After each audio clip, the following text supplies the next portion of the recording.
But Ammon said unto him, Nay, but I will be thy servant. Therefore Ammon became a servant to King Lamoni. And it came to pass that there was set among others, he was set among others servants to watch the flocks of Lamoni, according to the custom of the Lamanites.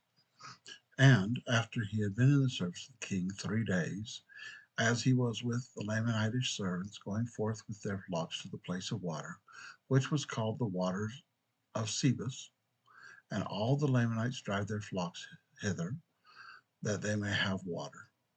Therefore, as Ammon and the servants of the king were driving forth their flocks to this place of water, behold, a certain number of the Lamanites, who had been with their flocks to water, stood and scattered the flocks of Ammon and the servants of the king, and they scattered them insomuch that they fled many ways.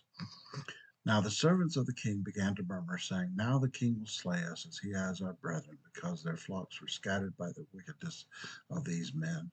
And they began to weep exceedingly, saying, Behold, our flocks are scattered already. And now they wept because of the fear of being slain. Now when Ammon saw this, his heart was swollen within him with joy. For said he, I will show forth my power unto these my fellow servants, or the power which is in me in restoring these flocks to the king, that I may win the hearts of these my fellow servants, and that I may lead them to believe in my words. And now these were the thoughts of Ammon when he saw the affliction of those whom he termed to be his brethren. And it came to pass that he flattered them by his words, saying, My brethren, be of good cheer, and let us go in search of the flocks, and we will gather them together and bring them back unto the place of water.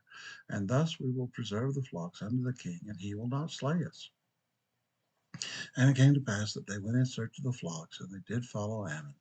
And they rushed forth with such quickness, and did head the flocks of the king, and did gather them together again to the place of water.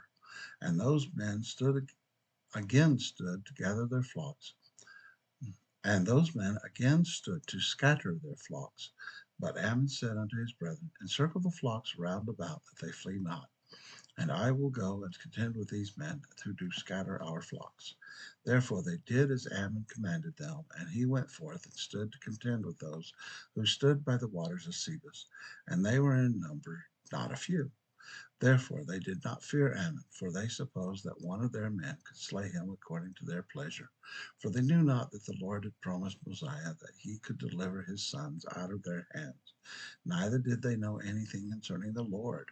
Therefore they delighted in the destruction of their brethren. For this cause they stood to scatter the flocks of the king.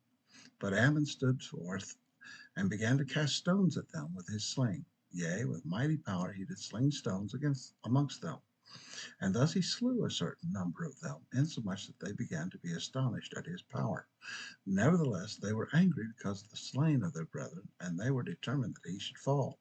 Therefore, seeing that they could not hit him with their stones, they came forth with clubs to slay him. But behold, every man that lifted his club to smite Ammon, he smote off their arms with his sword. For he did withstand their blows by smiting their arms with the edge of the sword, insomuch that they began to be astonished, and began to flee before him. Yea, and they were not few in number. And he caused them to flee by the strength of his arm. Now 6 of them had fallen by the sling, but he slew none of save it were their leader with his sword. And he smote off as many of their arms as were lifted against him, and they were not a few. And when he had driven them afar off, he returned, and they watered their flocks, and returned them to the pasture of the king. And then went in unto the king, bearing the arms of which had been smitten off by the sword of Laban, of those who sought to slay him, and they were carried in unto the king for a testimony of the things which they had done.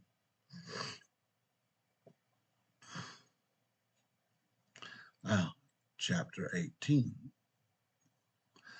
King Lamoni supposes that Ammon is the Great Spirit. Ammon teaches the king about the creation, God's dealings with men, and the redemption that comes through Christ. Lamoni believes and falls to the earth as if dead, about 90 years before Christ. And it came to pass that King Lamoni caused that his servants should stand forth and testify to all the things which they had seen concerning the matter.